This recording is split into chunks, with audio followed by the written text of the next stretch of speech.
All right, welcome everybody. So glad you're here today. This is a special Valentine's edition of the PGP for Crypto meeting. I'm Paul Brigner, Vice President of Strategic Alliances at Electric Coin Company. We're the creators and supporters of the Zcash cryptocurrency. Thank you for coming back after a short break from our regular schedule. As many of you know, I recently returned from paternity leave, and happy to report that our new baby daughter is healthy and thriving. Mara, do you want to share that for me real quick? Yeah, I have a whole slideshow of baby pictures I'd like to share with you now. Let's do some. So here we are at the hospital, and baby Phoebe is sporting a Blockchain Association onesie, and I've got my Zcash crypto T-shirt on. So yeah, that's crypto native for you right there. All right, Phoebe, yeah. I'll spare you the other 50 photos. We have a lot to do today, so we're going to get right to it. And talk about pretty good policy for crypto. That's what we do here, right? Before we dive into those updates, however, I would like to thank the Blockchain Association for their continuing support of the PGP meeting series and the ongoing collaboration with Electric Coin Company. We launched this meeting 2 years ago, and I'm truly thankful for the partnership that we have developed together. And I had promised, and now I'm going to deliver a couple of special announcements for the PGP series for 2024. I am thrilled to welcome a new PGP for Crypto partner, and that is Coinbase Institute. Thank you. In just a few moments, I'm going to introduce Christopher Edwards, head of Coinbase Institute and Chief of Staff to the Chief Policy Officer at Coinbase. But before we hear from Chris, there is another partner that I'd like to introduce and announce. It's the University of Southern California VanEck Digital Assets Initiative, or VITA for short. Can you show the next slide, please? And the next one. Okay, looks like it's working. Okay, there we go. There's VITA, the website. So I encourage you to check that out. And related to that, I am extremely excited to announce that beginning next month, on March 27th, we are moving PGP to USC. And no, we're not moving to LA. Yeah, nicer weather. We're not going there though. We are going to their brand new USC Capitol campus in DuPont Circle. Next slide, please. Yeah, this is just a gorgeous facility. We've got the whole penthouse, and I think you're going to really enjoy it. I think it's really going to take this meeting to the next level with these new partners, Coinbase Institute and USC VITA. So to talk about USC VITA, I want to introduce for just a moment James Healy. He's the co-director of VITA and adjunct professor of FinTech and Blockchain at USC Marshall School of Business. He's with us remotely today for just a couple minutes, and then he has to drop. James, would you be willing to say a few words? Absolutely. Thanks to everyone. I'm sorry that I'm not there in person today. I used to live in DC, so I love getting back there. I look forward to seeing everyone in the fall this spring since I live in LA. Kidding aside, it's great to be with you all. And Paul, we're thrilled for the partnership. A quick 2 minutes about the VanEck Digital Asset Initiative at USC. It was started 2 years ago. We received a $5 million gift, which has been great in terms of seed capital to start growing the initiative. There's already a ton of things going on campus. We have 19 blockchain classes across the university. But what we really did is we have a huge initiative the university's pushed forward through called the Frontiers of Computing. So AI, quantum, blockchain, and it's dedicated $1 billion to growing those initiatives. And what we've done with VanEck Digital Asset Initiative is really look at the blockchain ecosystem and figure out how we can leverage USC's assets and be a leading global provider of blockchain education and ecosystem. And really, as we think about it, there's a couple of core pillars. Curriculum, it's kind of table stakes. Everyone's got blockchain classes, and now anyone in my class can just YouTube and learn better than me teaching them. Don't tell everyone that, but that's the reality. The content there isn't the differentiator. That's kind of the ante to play. But for us, the second thing is really the content. And that content is above. That's research, that's thought leadership, that's hiring people to work on these things, doing partnerships like this one in partnerships with some of our other partners that we'll be announcing, and then really building community. And that's bringing amazing students. That's having live events, digital events, partnerships with industry. We've had an amazing accelerator program that we're starting. We have big events, which are actually, we have a conference coming up 2 years ago. The keynotes are Kathy Wood, David Marcus from Lightspark. The people are familiar with David. We had about 1,500 students come from around the country and globe. The clubs flying from Cornell, from Berkeley, and that was a fantastic event. We actually have the next one that's going to be on March 20th in LA for anyone that wants to come, and we'll circulate the information. Keynotes there, it's going to be Chris Dixon from A16Z, Anatoly from Solana. So we really are able to get these amazing people come in to work with the students. And as we think about that, that's the flywheel of the ecosystem. Bring in amazing students, have great partners in the industry, and fund research for thought leadership, help the students fund their startups, alumni fund startups, community engagement. And for us, it's how do you create this virtuous cycle? And we're really excited because of partnerships like this that help us kind of go outside of some of our core strengths and help us leverage our DC campus, help us leverage what's so important in terms of policy and regulation, and making sure that US and globally we're educating our students on how those things work.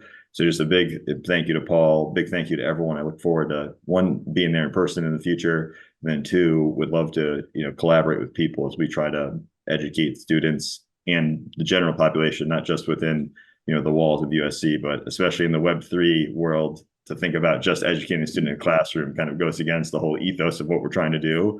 So our idea is our footprint is USC, but our impact is global, and in helping as many people who can get educated on the industry.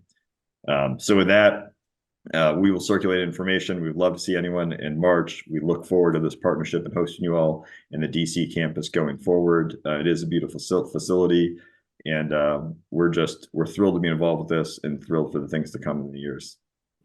Thank you so much, James. I mean, it just seems so obvious you're bringing a ton of value to this PGP community and to the DC area with your influence that you're going to have. So thanks for the partnership. Thanks for joining us this morning. I know you have a conflict and you have to jump right now, but we will see you in March. So we're looking forward to that. Thank you all. Talk to you soon. All right, talk to you soon. Okay, so we're going to get started with our updates.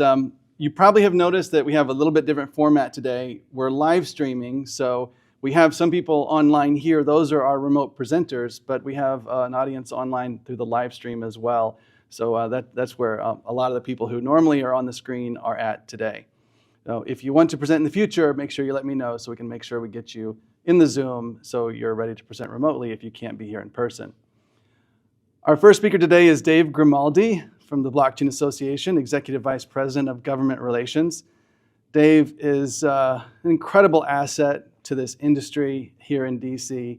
I don't know how he does it, but he's going to come up here and probably synthesize an incredible amount of information in about 5 minutes. So I am looking forward to it. Dave, would you set the stage for us and give us an update on where things stand right now?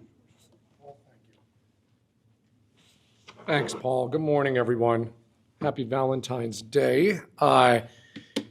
Where to begin? And as always, yell out updates, intel, things that you know that we don't know about, anything that I mention or anything along the lines of the federal government, Congress, etc.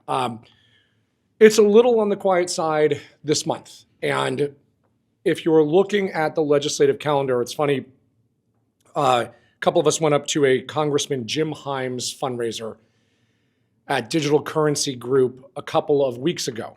And Himes is sitting there in late January in front of a bunch of investors and DCG portfolio companies. And he says, the legislative year is almost over. We're looking at this, that, and the other. And I'm looking at the non-DC people in the room, and they're turning to each other with this look on their face like it's January. What does he mean the year is almost over? There's actually some merit to that, and a lot of you in this room kind of follow what he's saying.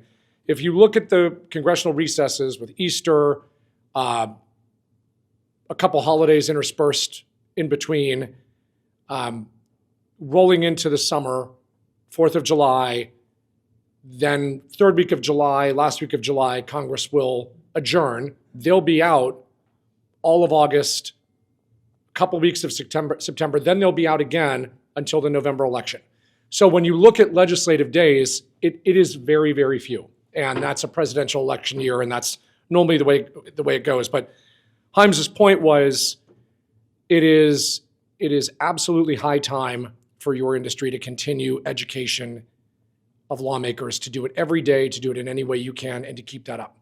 And this is not so much an update of hearings coming up, and we'll go into that in a moment, but it's kind of a plea to help us spread the message as we're doing it. Hymes and a couple other House members, Democrats who are on our side, have said, I bring up legislative pieces and other priorities of yours, but people still don't understand the fundamental building blocks of crypto and blockchain technology. They don't understand your positive use cases. You just have to keep pushing that out. And what that will do is have the effect of pushing back on what Congress still uses to define us, which is FTX, and now it's Hamas and illicit finance. FTX kind of, since it's the beginning of a new year, kind of looking at the year behind us, FTX bogged us down all of last year. It has absolutely faded in Senate and House meetings that we are having. It's coming up less and less. You're not hearing the name of its founder as much as you used to. We thought we were digging out of a year-long dark storm cloud above us. And then October 7th happened. The Wall Street Journal wrote an article erroneously attributing funds flowing through blockchain technology to Hamas, which was then used on its attack. And Elizabeth Warren grabbed that, weaponized it, ran with it, put together a letter that had over 100 members of Congress sign it. She's doing personal house calls to recruit people to that letter and to her legislation. And that has kind of now taken the place of the scandal du jour or the dark cloud that we're going to have over us this year. And it's not just her. It's other senior Democratic senators who have credibility and gravitas, and they're seen as leaders, Mark Warner, Jack Reed, and others.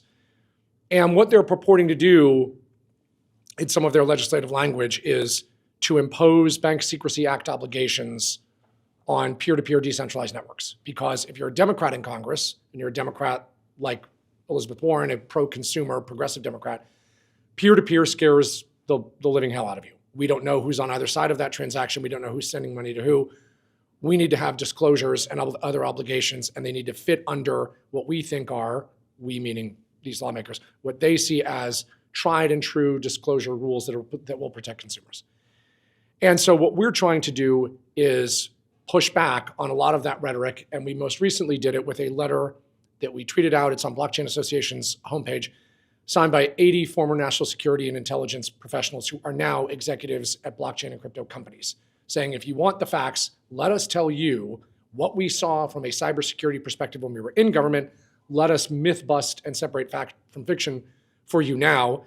And we did a fly-in and had tremendous success with dozens of meetings and staff leaning in and listening to us and trusting us.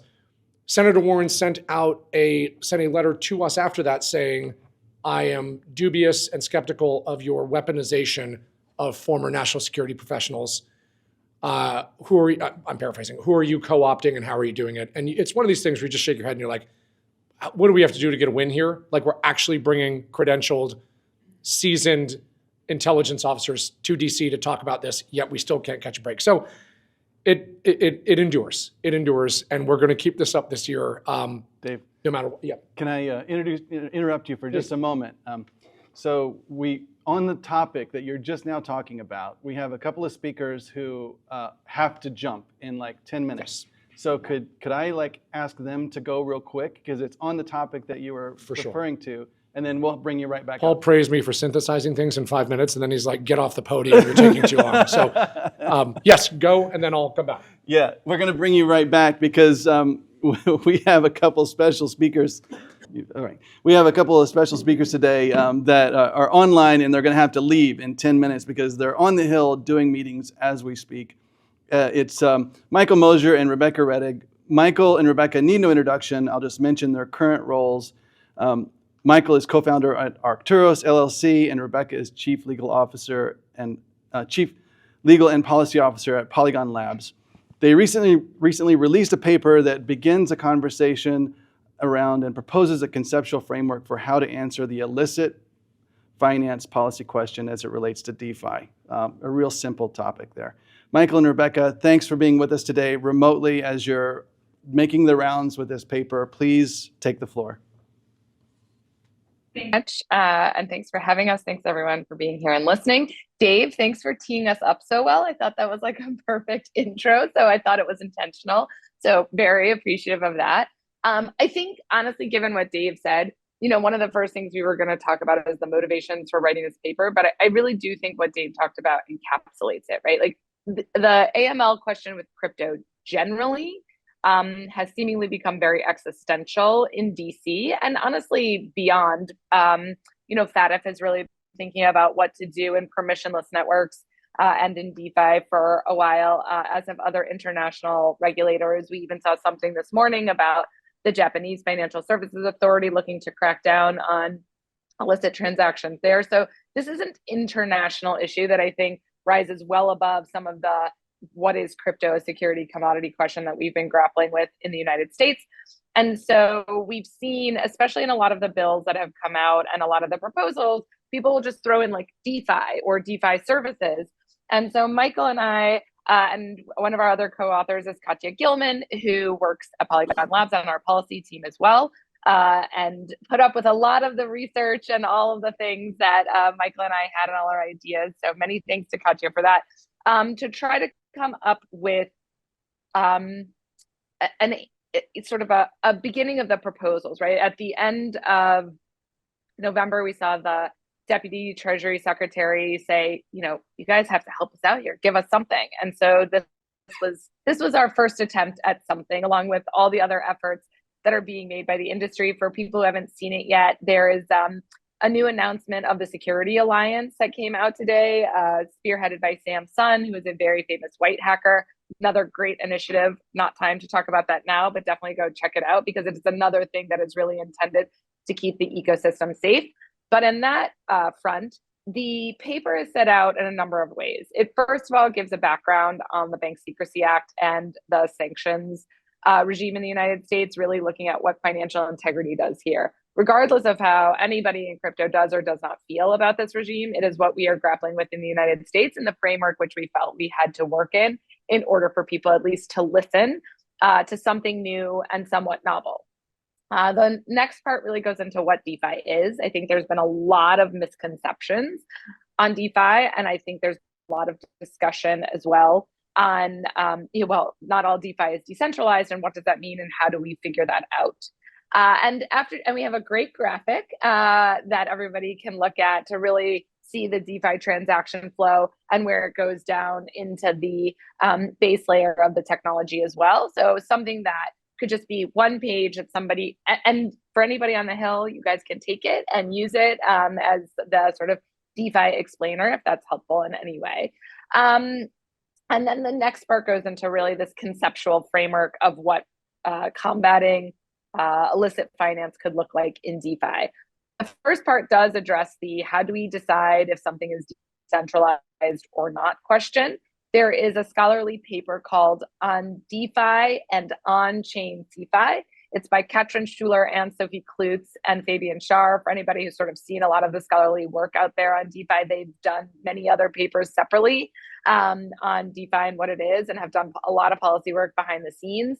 And so they split this out between these smart contract-based networks that have control and genuine neutral infrastructure.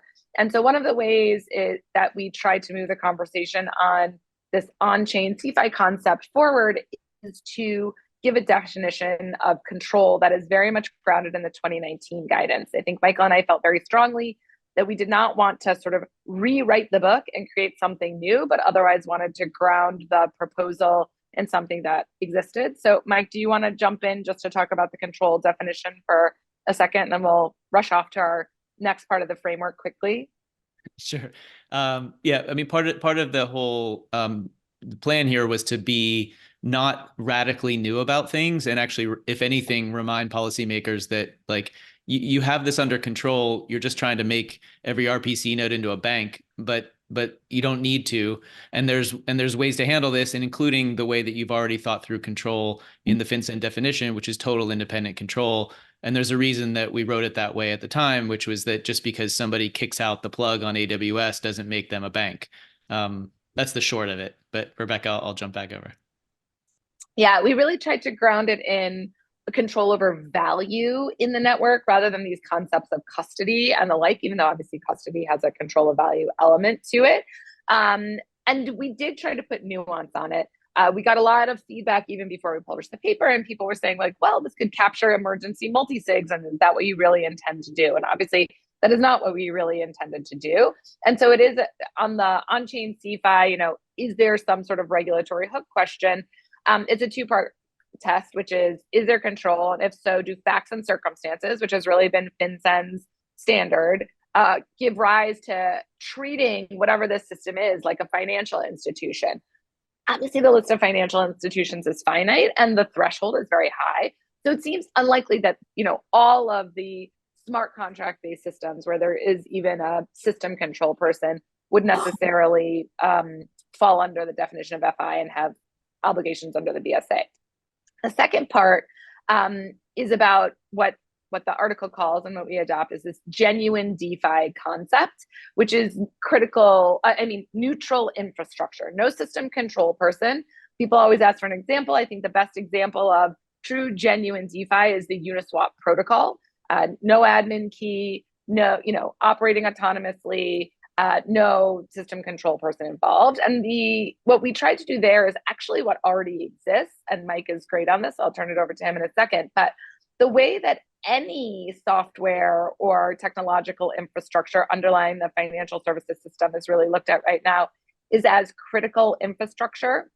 The Cybersecurity and Information Security Agency, or CISA, falls under DHS and regulates all critical infrastructure under 16 different sectors, including farming, transportation, healthcare, things like that, and obviously financial services as well. And so the Office of Cybersecurity and Critical Infrastructure Protection in the Treasury Department is the one who oversees critical infrastructure underlying the financial services sector. So Michael, in our last minute before we go to the very last part of the framework, do you want to talk about OSIP for a second? Thanks, Rebecca. I think the key items for OSIP is that it really works through collaboration, not coercion. There's no regulatory stick with OSIP. And the other point of it is that it does not depend on anybody being defined as a financial institution. And so their mandate is anybody that's operating infrastructure and in the cybersecurity space that has the touch point to the financial sector, they have an opportunity to coordinate threats, trends, and emerging typologies of risk indicators in real time as much as possible. And it could be AWS that they bring in, it could be the CISO for Goldman Sachs, or it could be somebody in the banking, but it just doesn't matter because the point is this is infrastructure and there needs to be a way to share information very quickly. And the reason that they've gone for so long without needing any sort of regulatory stick is because, not surprisingly, no matter where you are, including running a router for Cisco, if Treasury calls you and says you're about to be attacked and there's a way that we can secure the infrastructure that underlies financial, but also might be non-financial, they just don't care. It doesn't matter. Like, we don't need these limiting factors. People show up and they come in. And so they coordinate that through this thing called the FS-ISAC, which is the Financial Sector Information Sharing and Analytics Center. It's really just a public-private sector nonprofit with 4,600 members that the industry itself puts together. There's no sort of coercion around that either. In fact, if anything, people want to be in it because they want these real-time indicators put out. And so our thinking was, this works already. It includes non-bank entities and has nothing to do with your definition as a financial institution or collecting KYC, because the point is to stop threats. And we don't care what the name is of the person in Lazarus. We just want to stop Lazarus. So, Rebecca? Yeah. And for anybody who wants to know Michael's favorite part of the paper, it's that we say up in the description of the BSA that there's no such concept as KYC in the Bank Secrecy Act itself. So enjoy that paragraph. And that, because to Michael's point, it's really become, I think, an overblown concept in how to think about combating illicit finance, and is not something that we I think generally think it's the most effective way to do it. We understand for financial institutions, there is some sort of level of effectiveness, but certainly not for software providers, or maybe not in the banking sector. But I'm just saying we had to accept some things as we move forward with this paper. And so the very last piece is really an effectiveness piece, because we didn't think, just these two ideas of control and OSIP was going to be enough. And so we really wanted to give a hook.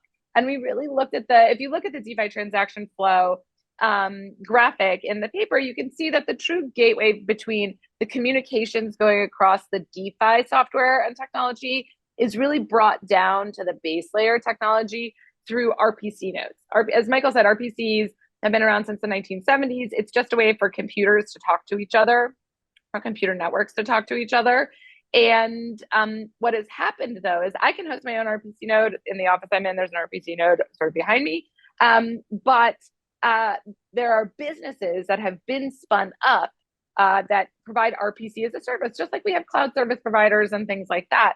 And whereas they're certainly never take custody, they don't have any features of anything that looks like a financial institution, they do see a significant volume of data that goes through on the communications. And looking back at the old list of FIs, and again, we are not making RPCs as financial institutions, but telegraphs were included in there in part for the communications about financial transactions. And so we're very adamant that we didn't want to bring any tech infrastructure provider under the Bank Secrecy Act, but we did believe that new legislation could be possible to have RPCs as a service. And we do make it a very, very, very high threshold. So me hosting my own RPC would not turn me into what we call critical communications transmitters with enhanced financial integrity requirements. But we thought that new legislation could have these businesses that really reach a certain threshold of materially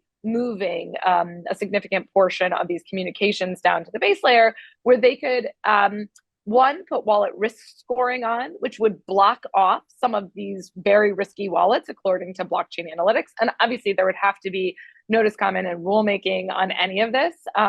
Legislation alone couldn't set the standards for, when a wallet is risky and what factors would go into that. But they'd be blocking these transactions off, which quite frankly is much more effective than having validators KYC anyone doing a transaction coming through. Because as Mike said, Lazarus isn't turning over their name or their driver's license, or their own name or driver's license. So you can identify them as Lazarus. So be blocking off these very risky wallets. It will also help on the hacks and scam stuff as well, not just from the sanctions, terrorist financing portion of it. And then also having these auto reports that can be generated, again, not with personal information, but things like transaction hash, wallet ID, and the like. So that's the quick overview of it. Mike and I, as Paul said, this is really the beginning of a conversation. We are happy to take feedback. We're happy to have conversations with anybody. Certainly this can be built upon, improved, expanded, and all of that. So we welcome any further discussions. And thank you so much, Paul, for having us here and fitting us in the right time slot. We're very grateful for that. Well, thank you for making the time.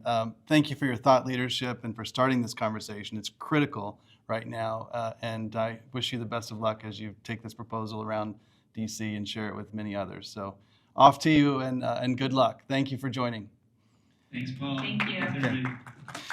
So as you can probably tell, I'm working hard to get a couple of people in who have hard cutoffs in just a moment. Connor, would you please tell us a little bit of an update about what you're doing and have got planned coming up with your event? Yeah, thanks so much, Paul. Great to be here and with all these amazing co-speakers. So I run an organization called the Decentralization Research Center, and we're a nonprofit that supports nonpartisan decentralization research. And the mission is to encourage equitable ownership, governance, and regulation of revolutionary technologies, which of course includes blockchain. I've been in the blockchain advocacy space for quite a while now. One way we do that, one way we encourage this equitable ownership and regulation is to host events that bring together policymakers and regulators and academics and industry. And I'm sure the group in this room has been at many of those kinds of events. We've hosted this year events at Harvard and Stanford, the University of Toronto, the University of Tokyo. I'm here today to announce our next event, which is going to be the Equitable Tech Summit, which we're hosting at the National Press Club with the Blockchain Association. And so the summit's going to focus really on equitable ownership and governance of emerging technologies with a deep focus on blockchain and a bit of a focus on AI. We're going to look to how we can avoid to make the same mistakes we did in Web 2.0. As Dave mentioned, Congress seems pretty skeptical about use cases for blockchain, and maybe with good reason at times. And a big focus of our event is to zero in on those non-financial use cases that we think are going to be particularly interesting to progressives. So at Harvard, we focused on how blockchain tooling can be used by equitably owned and governed social media companies to compete against bigger platforms.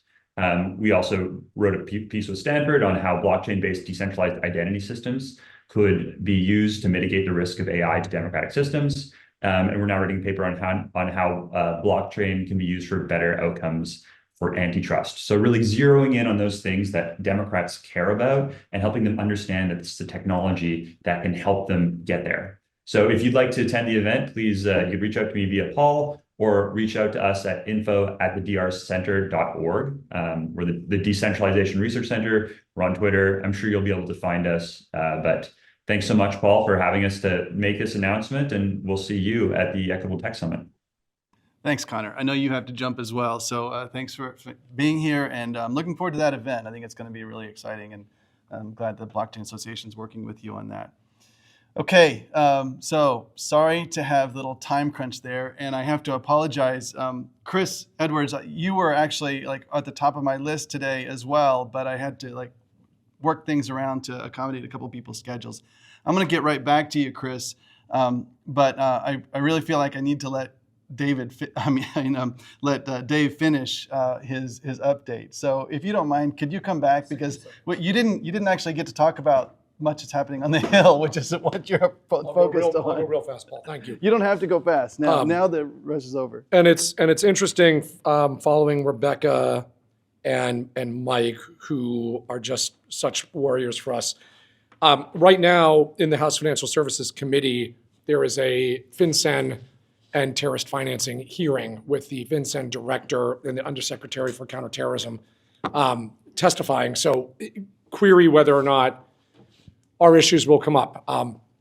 My colleague, Ron Hammond, texted moments ago that Maxine Waters mentioned Binance in her opening statement. I don't know what she said or how, but I guess that's not surprising. So we'll see how that hearing goes. And then tomorrow, in the Digital Asset Subcommittee in House Financial Services, there is a hearing entitled Crypto Crime in Context, Part 2, Examining Approaches to Combat Illicit Activity. Caroline Hill from Circle will be there. Mike Mosier will be there. Ari Redboard, a lot of you know Ari from TRM, and then Carol House, who was on the national security staff at the White House, and in my opinion, one of the best pro-crypto warriors that the Biden administration has had. I know that's a small list, but Carol was first among equals and just is such an asset. So she will be there testifying. Also, I would imagine at that hearing, Senator Warren's letter will come up. If you are new to watching congressional hearings, the biggest moments in them is the opening statements from the chair and the ranking member. That kind of sets the tone for the whole thing. We were also waiting for Congressman Sean Casten, Democrat from Illinois, to introduce his version of Senator Warren's Digital Asset Anti-Money Laundering Act bill in the House. He has not done that, so we don't know what that stalling is. It was rumored that he wanted a Republican and he couldn't get one. So query as to whether or not AML is going to raise its head on the House side in some way that actually deals with a moving piece of legislation. In other news, there is much discussion about a stablecoin compromise finally making its way through Congress. It has been a topic of discussion between Democrats and Republicans now for months, and a lot of the debate has revolved around how the Federal Reserve would oversee the stablecoin arena and whether it would write rules about stablecoin issuance, and then what is the state versus federal pathway there, and what is the power of the central bank. Waters has been on the record as saying that. She says that they have never been closer, she and McHenry, on stablecoin language. But I think we're all smart enough to know that you can't believe it until you see it. And Senator Gillibrand is leading the charge on the Senate side as kind of the hub in the middle of the spokes with the Fed and the West Wing and Treasury. And she is hoping and is bullish that that she can introduce language this year as well. We are unsure of switching to market structure, the FIT bill. We're unsure of its path to the floor, which has been rumored to be sometime before the Easter recess. That's what Chairman McHenry has said. They are busily drafting and revising sections. They reach out to us all the time. It's been a quiet couple of weeks, so we're unsure where in process the market structure bill is, but we're waiting and wondering what will come next. Paul, I think I can leave it there, and then we will enter election year silly season pretty soon. One name, I'll end with this. One name that you will hear a lot of is Bernie Moreno from Cleveland, Ohio. He was endorsed by Trump for the Republican challenger role against Sherrod Brown. Moreno is, if you're from the DC area, you might know the Coons auto dealership or the Oarsman auto dealership. Well, Bernie Moreno is like that version in Cleveland. He like cornered the Cleveland car market, worth hundreds of millions, probably mid-50s, very, very articulate, very telegenic. He pioneered, that might be too strong of a verb, but I think it's appropriate, the use of transferring car titles via blockchain technology. So there's an OG-ish aspect to Bernie Moreno, and lo and behold, he's running against the chairman of the Senate Banking Committee, who is, a not shy critic of our industry. So that's a big race. And a lot of crypto and blockchain attention is turning to Ohio on that race. The margins in the Senate are super slim. I think all of the smart money is on the Senate turning Republican. Larry Hogan, the former governor of Maryland, Republican, he just jumped in the race for the Maryland Senate seat that Ben Cardin is vacating. It's another Republican coming in. And if that happens, who knows what happens with that Ohio race with Bernie Moreno versus Sherrod Brown. So a lot of electoral pieces that have impact on our industry as well. Yes, Freddie. Hey, buddy. Can you repeat that? Yeah, great question. The bill by Senator Thom Tillis, Republican from North Carolina. Senator Tillis, I don't want to get too out ahead of some of my colleagues and some of the intel because I think that it's largely on a shelf. Senator Tillis, last week and over the weekend, wanted to propose a Republican version of an anti-money laundering and CFT bill to kind of counteract against the Democratic drafts out there from Senators Jack Reed, Mark Warner, et cetera. He was working with industry. We were working with him. And I think that it became a little bit of an avalanche of input into his office. And I believe that they are standing down for the moment. And I think that's where this is now. I don't think it's moving anywhere. I don't want to get ahead, though, of others who are closer to his office, so I don't want to misrepresent anything. Is that okay? Sorry. Yeah, I think right now, though, there were some very, very, very tricky DeFi definitions and pieces in there that caused concern, and input was given to his office, and I think they pushed back from the table. But I will find out more. I will find out more if that's okay for now. And I think that's Paul. I think those are the greatest hits. Thank you. You always amaze me at how much information you can keep at the top of your head about all that's happening in the political scene for cryptocurrency. So thank you for all that you do. Okay, well, thanks for working with me as I got through that first 30 minutes. It was a little bit hectic there. Sorry about that. But now we can take a breather and I can get back onto schedule. So Chris, I wanted to allow you to introduce yourself, first of all, and tell us a little bit about Coinbase Institute. Again, thanking you for coming on board as a sponsor and partner for the PGP series. After Chris, we're going to go to Michelle. So Chris, please take it away. Thank you, Paul. Very happy to be here and happy to be a sponsor of this series. I was able to attend a few of the events last year, and all of them were incredibly informative. And so looking forward to the convenings and the conversations this year. Just very quickly, for those who aren't familiar with it, so I'm the head of the Coinbase Institute, which is basically designed to be Coinbase's internal policy think tank. So really where we spend a lot of our time and mental energy is focusing on not necessarily the areas of crypto policy conversation that are at the forefront today, but that we believe have the potential to be at the forefront in a year from now, 5 years from now, 10 years from now, et cetera.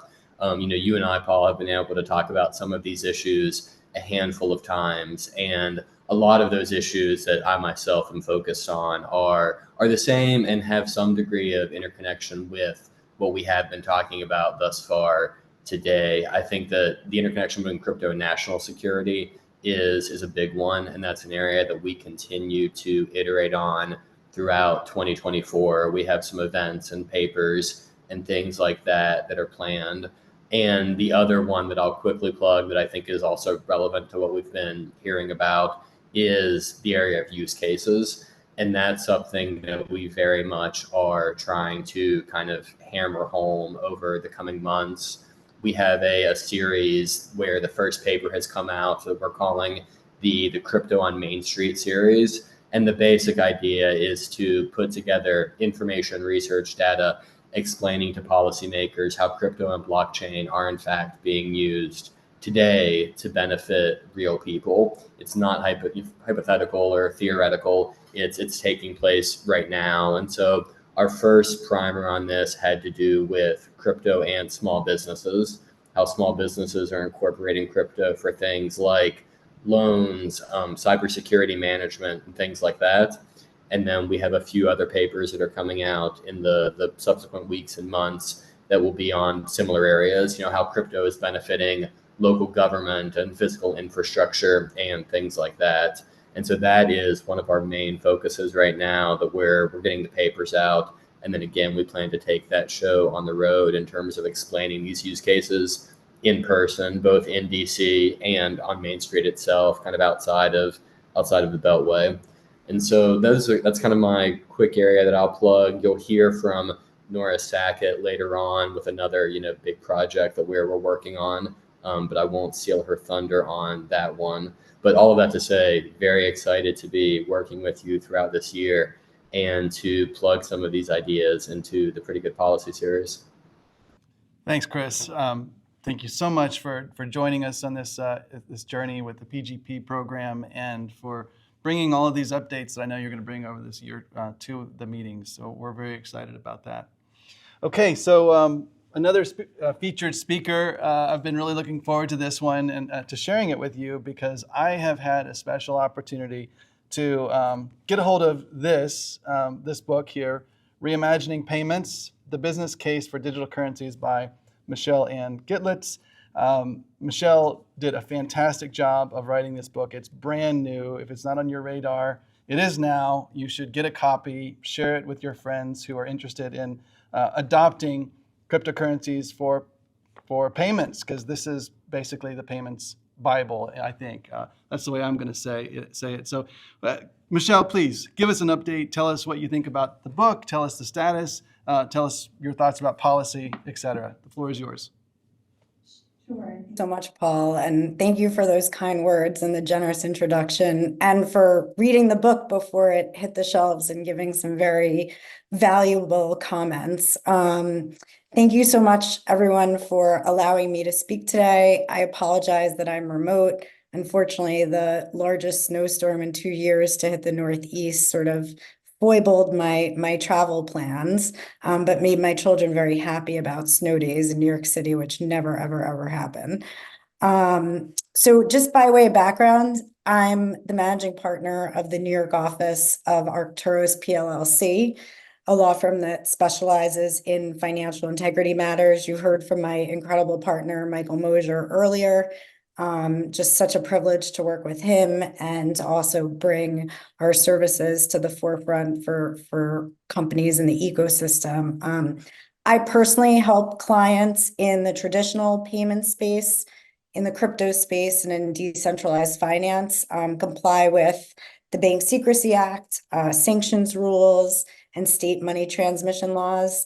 I'm really excited to discuss my book, as Paul mentioned. In the book, I'm a lawyer, but the book is not legalese. I try to impart strategic and tactical advice to both emerging and established companies on the benefits of digital currency payments and really the future of commerce. And today I wanted to talk a little bit about the book and also about the potential impact of the passage of the Clarity for Payment Stablecoins Act and what impact that will have to a $2 trillion payments industry. So I got into crypto about 10 years ago. Sort of by chance, I was invited to a party that I frankly didn't really feel like attending, but felt like it's one of those nights where you should probably get out and do something fun. And I went to this party with traditional financial services people, lawyers, bankers, secondary market traders, and they were talking about Bitcoin, Ethereum, and mining, and I never heard these three words. And so after feeling super awkward that all these people in my industry, because I was a financial services lawyer, were saying words that I'd never heard about, I was taken by the fact that they were so passionate that blockchain and cryptocurrencies were going to disrupt the financial ecosystem. So at that time, there was no materials, there were no schools, there was really no established method of learning about the ecosystem. So I'm completely self-taught and spent a lot of time in Brooklyn Navy Yards and at meetup groups and things like that, really very authentically learning from anyone who would talk to me or teach me. And it was fun, and I love the ecosystem. In the summer of 2022, we had this horrible crypto winter, an impending recession, and I thought really about the 2008 financial crisis and how things felt very similar. Like, were we heading back into another recession? And I thought about payments and how difficult it is sometimes to pay, that there's high transaction costs, there's a lack of robust security, there's privacy limitations, there's chargebacks. And so I decided to write this book about the evolution of money and payments and banking and the birth of Bitcoin, which came out of the 2008 financial crisis, and really looking at case studies and analyzing and synthesizing the use case for digital currencies and blockchain in the payments ecosystem. And I think now is a really great time to focus on those issues because of the Clarity for Payments Stablecoin Act. I'm sure you're all very familiar with it. And the framework that it establishes to regulate, supervise, and enforce laws that apply, the same regulatory frameworks that govern traditional financial services companies will cover those stablecoin issuers such as Circle, Paxos, Gemini, and PayPal. And we will know if the legislation passed that these stablecoins are neither securities or commodities, and then they're not subject to jurisdiction by the CFTC or the SEC.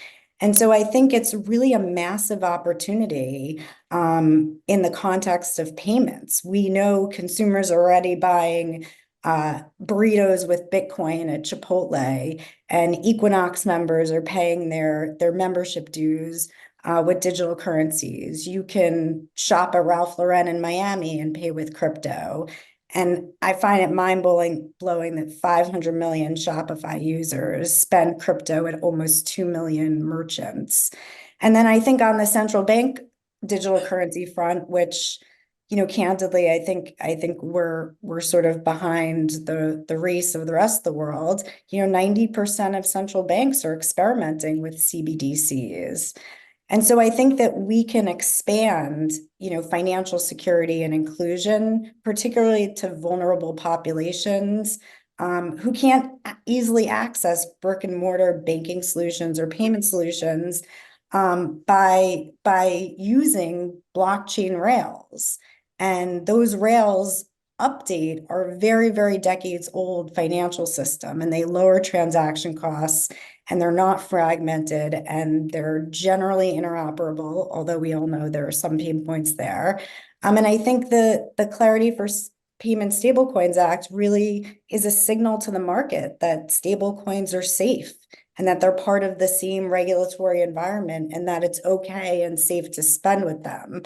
So, I'm really happy to be here and talk about this and my thoughts, and please reach out if I can be helpful, or if you just want to collaborate and talk about payments and crypto.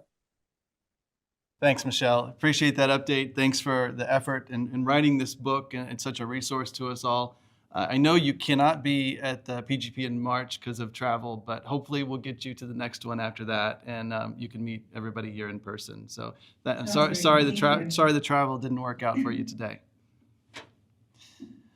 Okay, now we're going into our lightning round. We have a few updates here I want to get in pretty quick. We are going to go to, let's see, Nora, please, and then we're going to go to Greg and Naeem here in the room. So Nora, would you please introduce yourself and tell us a little bit about your project?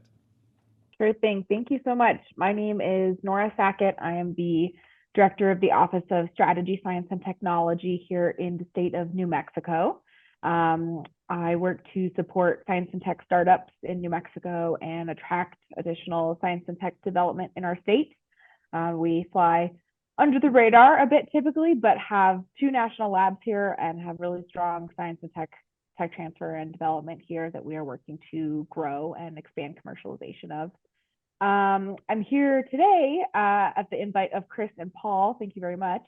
The state of New Mexico is working with Chris and Coinbase, as well as some other folks, Crosslink Capital, Orange DAO, some others, to host an innovative forum next month here in Albuquerque, New Mexico, with a diverse group of stakeholders to explore how New Mexico can be a destination and hub for Web3 and crypto technology, policy, and innovation, examining investment opportunities and specifically prospective legislation for the state of New Mexico to support this ecosystem.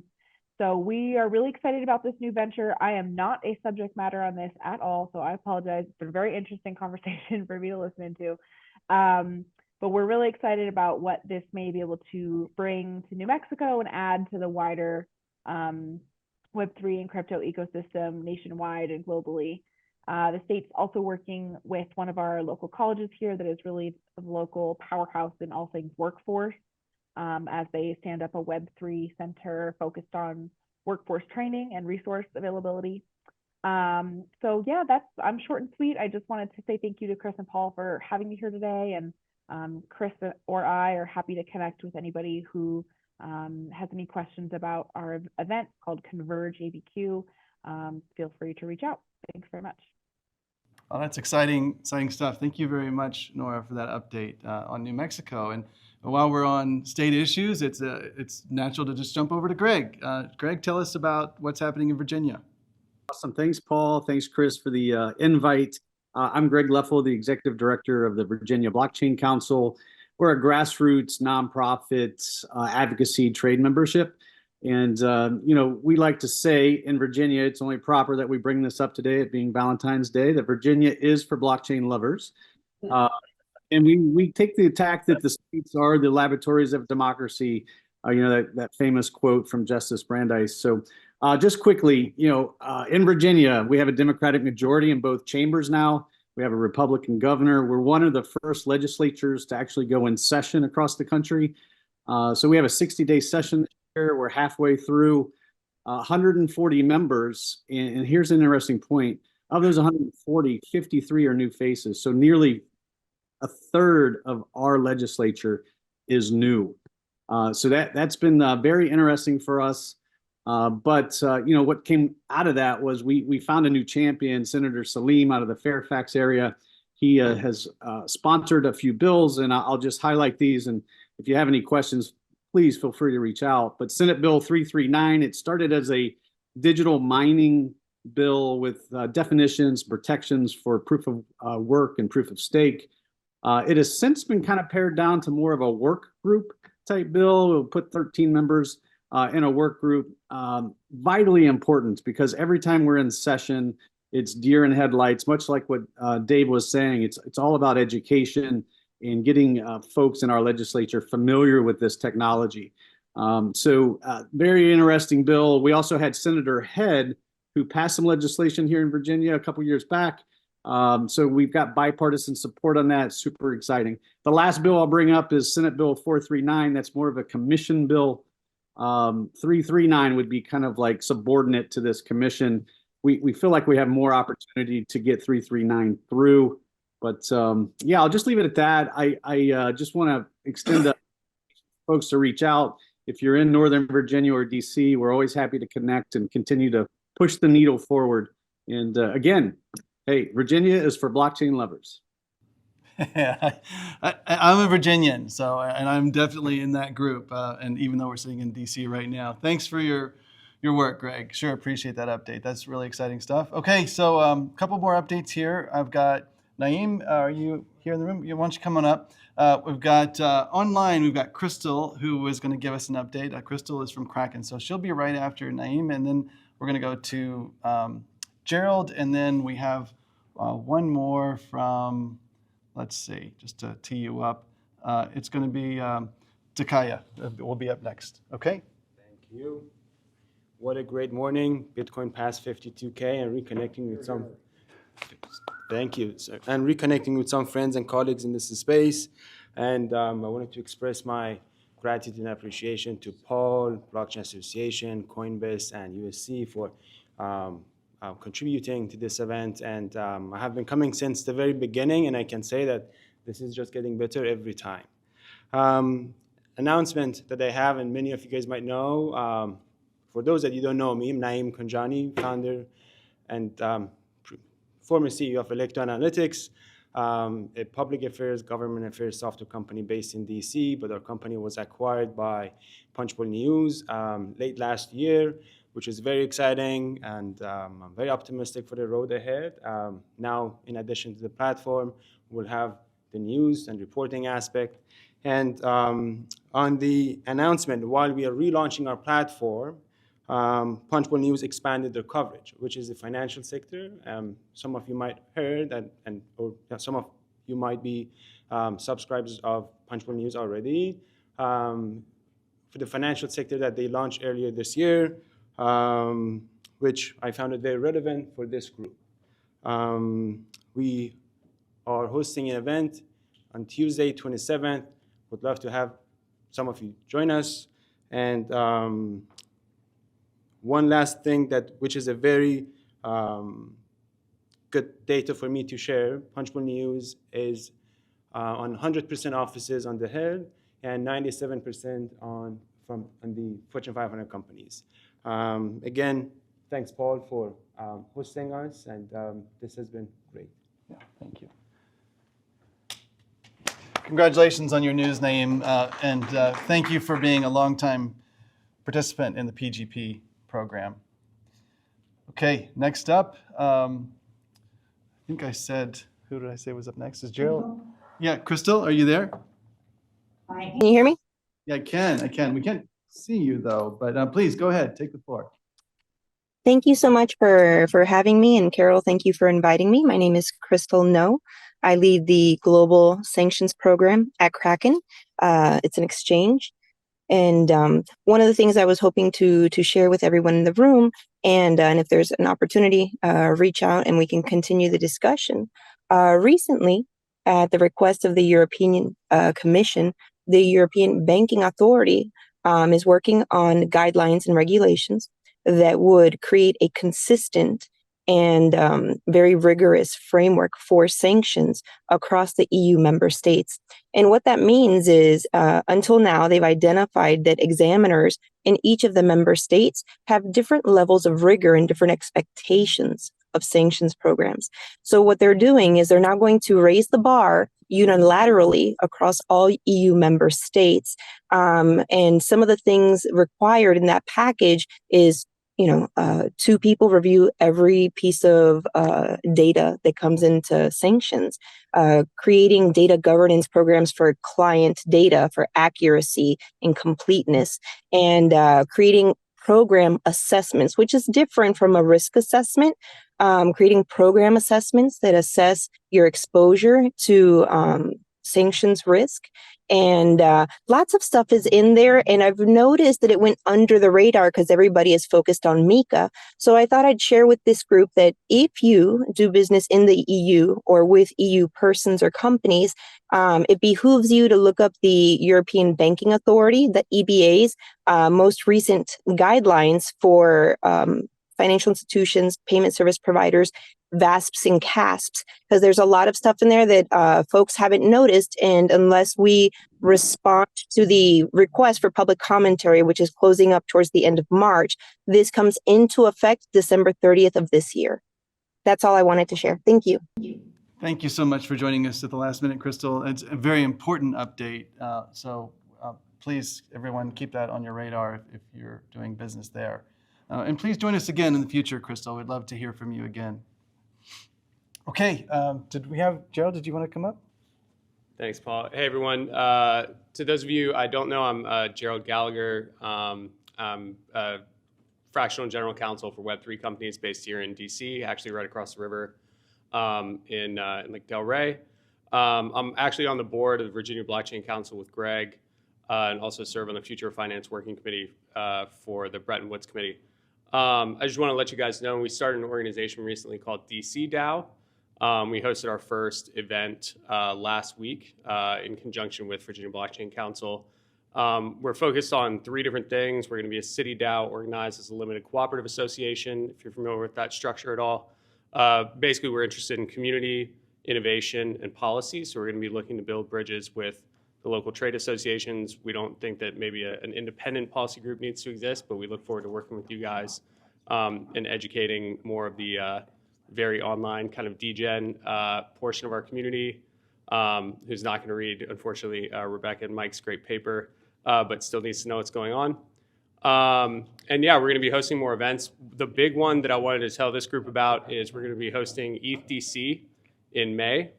So I will be able to share more at subsequent PGP breakfasts. And I think we're also going to turn the thing we had last week into a monthly meetup as well. So I hope to share more information on that. And please reach out if you want to get in touch and learn more. Appreciate it. Thanks. Okay, one more update, Takaya, please.